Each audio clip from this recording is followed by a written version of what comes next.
I am humbled. I don't even know how to begin the interview. Dude. I'm serious. I'm not kidding. How are you, Jackson? I'm here with Keith see you, Urban man. backstage. Thank you. My pleasure. Graffiti U Tour in Boston. We're backstage You got right some now. rockin' earrings there, man. I do. It's a JoJo Dang. Bling. It's a what? They're called JoJo Blings. JoJo It's Bling? a woman that makes earrings for women in the Boston area. But They're aptly named. I they're like very it. big and blingy. So you have a #1 song. Congratulations. Thank you. Coming Home. Thank you very much. Dang, I love that song. Thank you. Is there a place that you do call home? Because I know you have multiple homes, right? You have New Zealand, Australia, Nashville? Well, yeah, I mean, New Zealand I was born in, but I was 2 when my parents moved us all to Australia. So really, Australia is home.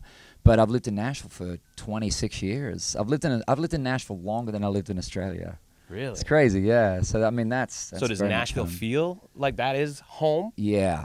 Well, very, very, very home, of course, because I've lived there a long time. But always going back to Australia. I think wherever your childhood is always going to feel home. Until it changes. Have you ever noticed, has Australia changed where you went away for years and then you go back and some of your childhood memories are a little bit different because the time, the place has totally. changed? The town is different. Yeah. It's roads where there weren't at some Does it make you point. mad when you go back and see that?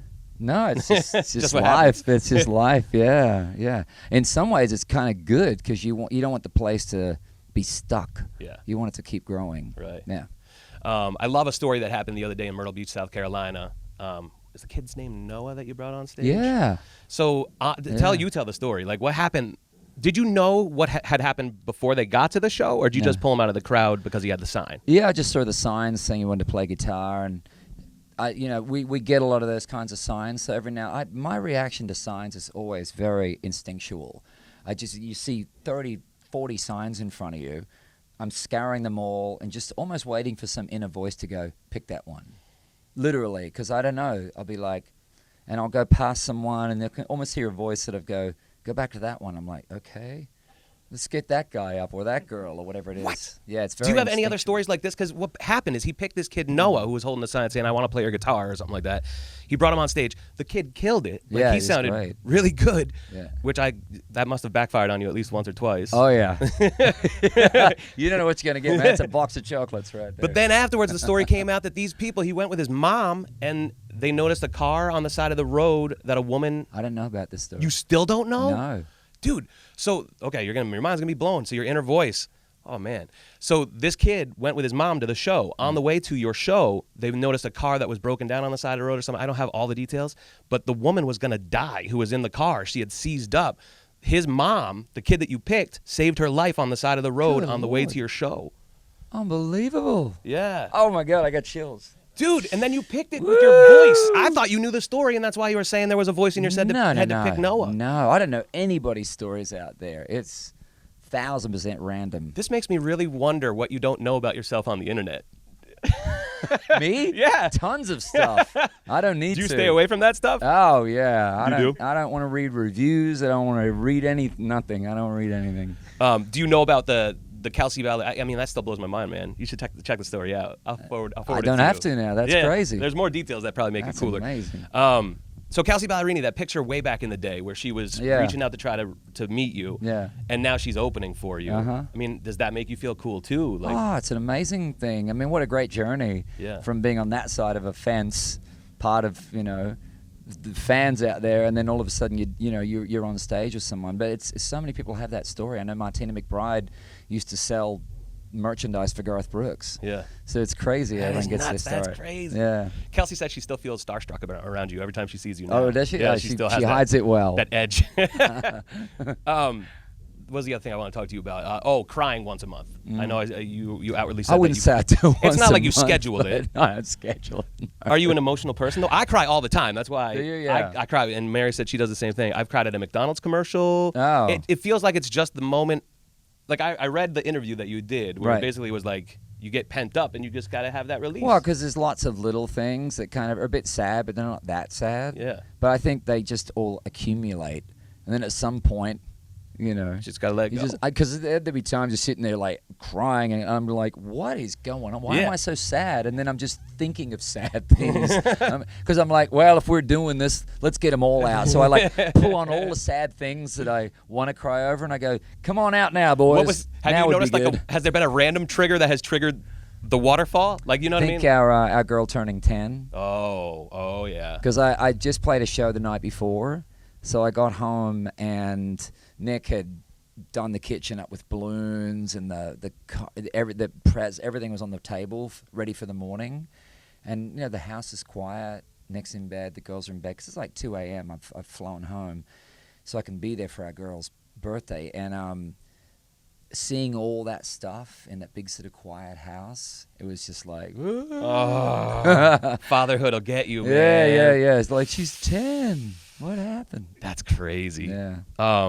How is fatherhood for you? Is that tough? Because you have an 8 and a 10-year-old 8 right and now? 10, they're both here. 7 Mine's and 10. 11 and 9 that There we you have. go, yeah. They're and, both here? 7 and 10, they're in the bus right now. Do they travel with you everywhere? Not everywhere, but I brought them out for these 2 shows. Oh, good. Yeah. So how's that? Is that fun? Oh, yeah, they love the bus. Because it's like bunks, Yeah. the bunk beds. And It's- every video it's screens, I would think.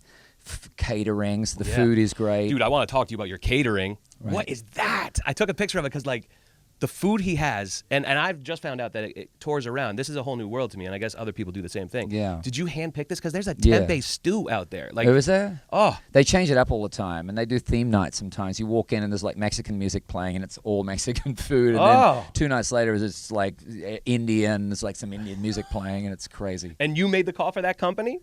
They've been out with us for a lot of Oh, tours. they have. Yeah. Right Yeah, now, they we definitely bring have. them I can out. tell you tonight's theme is Stevie Wonder, Right. music-wise. Yeah. And then you got like chicken cordon bleu with. I'm a foodie, man. Right. With brown butter sauce. You have an awesome soup out. Oh, Right on. your dessert tray, what Oh, table? yeah, yeah. Oh my, what? Do you eat any of that? Sometimes. You do. Of course. Yeah, yeah. All right. Well, hey, I'm gonna let you get back to doing what you're doing. Oh, one more thing I wanted to ask you because I know you're amazing. Like the music-wise, your guitar, your songs. I love that you keep it fresh. There's a certain song on the album, Graffiti You. I wrote it down because I want to talk to you about it. Because you mumble rap on it, and I was like, man, he's keeping it fresh. Oh yeah, the wave, my wave. Oh, yeah. There's a part there that sounds like that mumble rap. You know that mumble rap that's out there where you like kind of like almost are like, and it sounds good.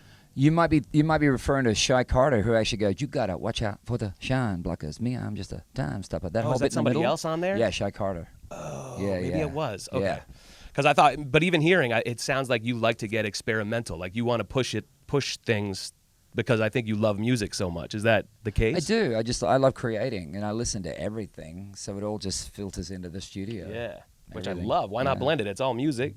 It's all music, and that song, "My Wave," is really, I mean, it's a reggae song, but it's about living life in your own zone and not being sort of pulled Worried off. about everybody else. Yeah, all the people, all the social media naysayers and the shine blockers, Yes. as we call them. You got to watch out for the shine blockers. The bad news, man. Anybody that you're loving right now, since you do listen to all the music, is there any up and comers that you kind of want to see rise? Oh, there's so many in every genre. I mean, we have these girls, Lark and Poe, that come out and play with us each night. They do a song on this tour. They're from Atlanta, just a sister duo, fantastic. Mandolin, dobro. Ooh. They play slide.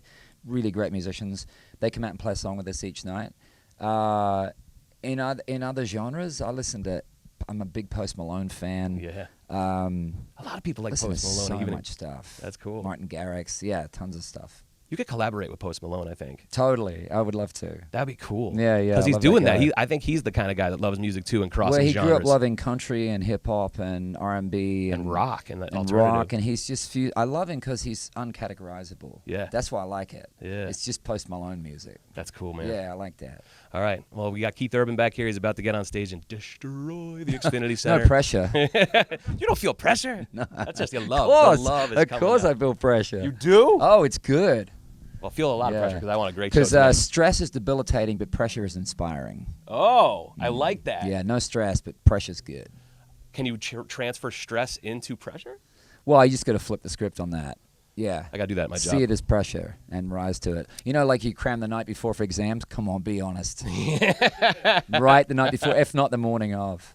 Well, I can see that. Because here's my cheat sheet. Look down there. There it is. My It's cheat how we sheet. work best. Because that was pressure. That was We work pressure. best. I don't want to screw up for Keith Urban, man. Pressure's good. Get here and be like, ooh. For artists especially. Very good. Hey, man, thank you. I really appreciate you. My very pleasure, much. Jackson. Thank you, man.